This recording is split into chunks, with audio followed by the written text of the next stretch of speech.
Hi Vinyl community. This is Elliot, Lazy Dogs Records, and been making a lot of videos in the last few days because people keep posting videos that give me ideas, or I say, oh, I've got to respond to that, or yeah, there's a contest to enter, whatever. And I was watching Chris Scott Spins, I believe it's called, a guy from Green Bay, Wisconsin, that posts some really interesting vinyl community videos. If you don't subscribe to him, I highly recommend it. But he was entering a contest for another Midwesterner, Midwest Waves, Troy at Midwest Waves, who's a new member of the vinyl community, just like I was back 1st of November. And he's started a little contest as he begins to build some subscribers. So I went over and I checked out his video on the advice of Chris Scott Spins, and I said, okay, well, doggone it, tomorrow's the deadline, why don't I make a video? And what he wanted to do was he wanted people to enter that would talk about some albums that had an effect on their life, or significant to them, you know, something along those lines. He said do 2 or 3. It didn't have to be albums. It could be CDs. It could be whatever. I'll do albums, and I'll start with what we're listening to now. I don't think any other album or any other artist affected me more than the Allman Brothers, and this, of course, is their album Live at Fillmore East. And you know, what can you say about this album? It is just the ultimate live album. And when it came out, I was only 12 years old or something like that. So I wasn't listening to this when it immediately came out. That's the thing about back in the 60s and 70s. Albums had a longer lifespan, I believe, for interest. So, you know, through older siblings and cousins and friends, we learn about artists and delve into their catalog, and that was the case with Allman Brothers. By the time I was 14 or 15 years old, Brothers and Sisters came out, a great album after the death of Dwayne and Barry Oakley, and that's when I first was initiated into the world of the Allman Brothers. But of course, I backtracked and you know, started getting into their earlier work as well. And why is this so important? Well, you know, when you're in your early teens and well, really for your whole life, you really need something that you're good at. For a lot of us, it's sports. For others, it's playing a musical instrument. Others, you know, art, whatever it is, but you need something. If you don't, you're going to get yourself in trouble constantly, and you're going to, you know, your life's going to be empty. Well, I love sports, but I realized it pretty early on. I really sucked at them. You know, I could play a little basketball in the backyard, but, you know, no, I'm clumsy, slow. I'm not exceedingly tall.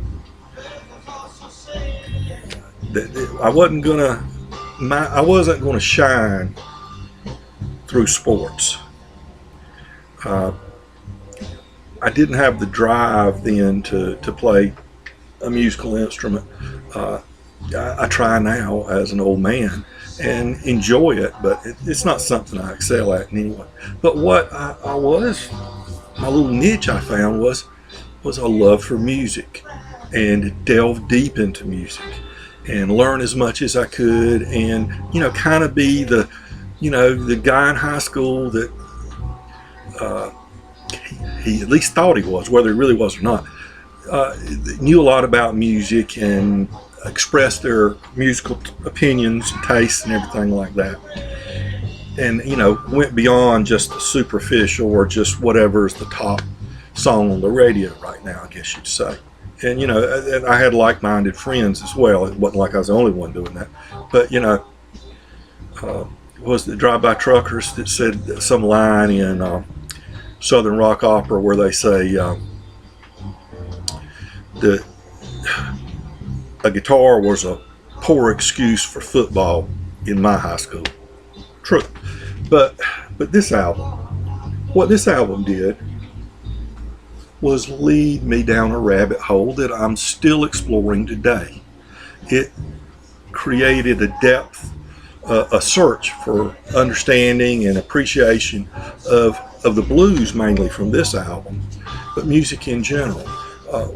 Unlike a lot of the other bands that copied the blues artists, not to say they didn't do plenty of copying, but they always mentioned whose song they were playing. They made sure everybody got the proper songwriting credit, things like that. So when you hear them mentioning Blind Willie McTell, T-Bone Walker, Elmore James, that means I'm not just going to listen to the Allman Brothers. I'm going to go out and find out who this Elmore James guy is and listen to this. Blind Willie McTell lead you into the acoustic blues. Okay, who else played acoustic blues? Oh, some guy named Robert Johnson. Oh, you mean the Crossroads song that Cream played, Eric Clapton plays? Oh, okay. There's a guy named Robert Johnson that lived a long time ago and was an extraordinary musician and was the forerunner for so much. So, you know, this just, you just go all over and learn so much. So, you know, this really led me to a lot of great music, and I guess you say it was intellectually stimulating too, because I wasn't a good student in high school and everything. I was lazy, but learning about the bands and the music and things like that was intellectually stimulating. So even if I was flunking algebra, I was at least learning how to think and how to explore things like that through the music. So that's definitely one of had a huge impact on my life. And another one was this: the Will the Circle Be Unbroken album, Nitty Gritty Dirt Band. There's no way I can begin. First of all, great album layout, the way they've got it. I always liked country music. Grew up in a small town in North Carolina and still live there. And so, you know, we heard, you know, country music a lot. But growing up, I was born in 1958. So as a teenager, it wasn't cool to like country music, but I always liked country music. The Nitty Gritty Dirt Band brought so many people to country, especially to the roots type country music, to acoustic music, and then it expanded my horizons as well, and you know, did a lot to stimulate interest among young people in bluegrass and in attending bluegrass festivals, which evolved eventually now into the 21st century. Now we've got all these multi-day, multiple genre music festivals. I don't think would have been possible without the bluegrass festivals. And this album did so much. Nitty Gritty Dirt Band didn't come in and say, okay, we're going to play some songs, we want you to sing along, or we want you to play instruments on here. No, they sat back and they brought these older country music musicians to the forefront and said, okay, we're going to expose you to another generation so you're not forgotten.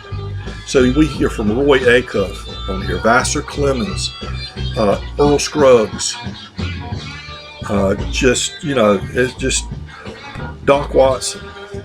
Oh gosh, how many times did we play over and over again Tennessee Stud, Merle Travis? This is just an unbelievably important album that opened a lot of people's eyes. People that never would have listened to country music suddenly were going, oh man, that is some good stuff. So, you know, you can't underestimate the importance of this album Will the Circle Be Unbroken? Nitty Gritty Dirt Band. Affected my life greatly as well. And the next one, I'm fast forward through the years, and I'd listened to the Drive-By Truckers and had some of their CDs, but I didn't really. That was back in the era of CDs, and CDs for me just don't get it. I can't. I love to read the liner notes, look at the photographs, see who played on it, who produced it. Can't really do that very well. I know you can, but not very well with CDs. It's much more limiting. So I didn't really know who Jason Isbell was. One CBS Morning TV show or something, when he had Children of the Corn out, they did a little bio on him and told his story. And of course, his story is a fascinating one. His music is about hope, redemption, forgiveness,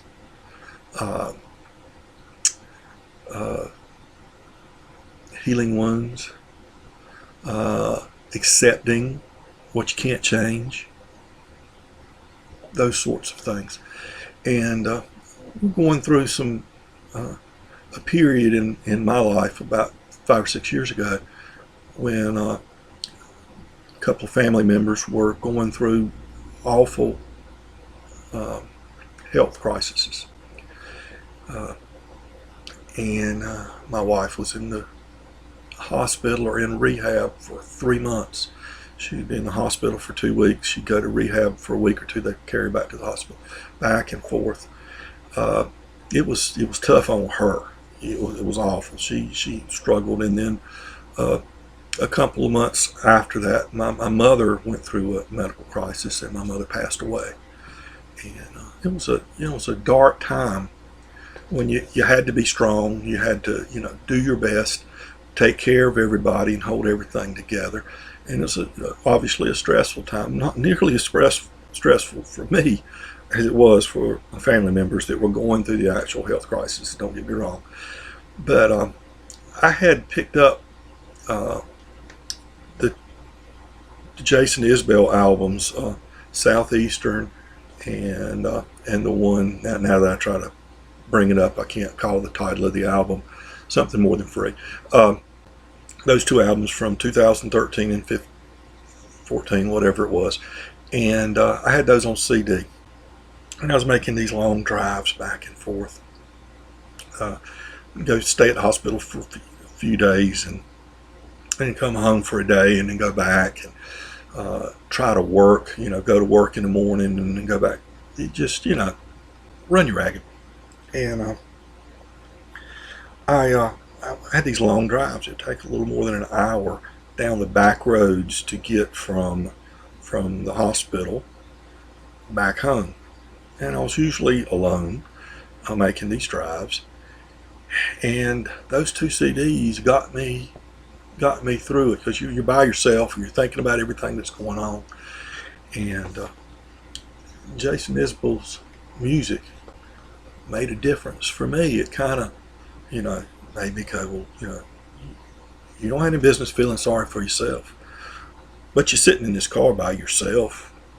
You can feel sorry for yourself for a few minutes and then let it go and keep going, that sort of thing. And this album's got Cover Me Up on it, which is such a powerful song. It's become very popular in the last couple years as other artists have begun to cover it. It's got Elephant on it, which is such a song that just will break your heart.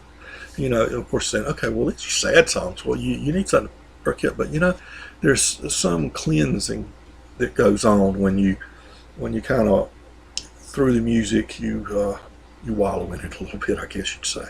And when it's over, that's been released, from you. It's what the blues is all about, really. It's not a blues album, but I mean, the blues does the same thing, Oh, I don't want to, somebody say, I don't like blues, I want to hear what something's saying. No, that's what you're doing. You're working it out, and you're purging yourself of the pain that you feel. I'll just and Super 8 would make me, you know, kind of laugh a little bit when he describes the bass player, you know, getting the baseball bat in his baby fat, you know, and you know, the vet. You're going, you know, oh, that guy doesn't realize, but his life's in that boy's hands, and you know, you're saying, well, should he do it or not? The songs that she sang in the shower. Oh man, what, you know, what a song there at Live Oak. That's just Southeastern. Something More Than Freeze, you know, got the song about the guy whose father's dying. He's in, and nobody told me, you know, you could spend a year in the ICU. And you know, it's just the lady drops a dozen flowers in his grocery cart. You know, if you have never listened to this guy, lyrics are almost overwhelming. Jason Isbell, he is the great songwriter of the 21st century, and I'll say that. You know, what was the old expression about Townes Van Zandt? Steve Earle said, I'll stand on Bob Dylan's coffee table in my cowboy boots and proclaim it. Well, Bob Dylan maybe is the greatest songwriter of the 20th century. This guy is the greatest songwriter of the 21st century. Anybody that can rise up to a level of this guy's songwriting, my hat's off to him, because it doesn't, you know, it doesn't get any more moving than what this guy does. And on a lighter note, doesn't he look like in this picture about every other Southern Baptist youth minister you ever knew? And that's not put down. Some nice people I know are Southern Baptist youth ministers, but he just looks like Southern Baptist youth minister to me in that picture. Well, that's my very long-winded. Good gosh, I just went over 17 minutes doing that. So, Troy, welcome to the vinyl community. I say that as a fellow newcomer, and I hope you enjoy this little video, and I look forward to viewing your videos to come. And as I try to leave each video, I'll say, remember to be kind to your neighbors. And everybody is your neighbor. Take care.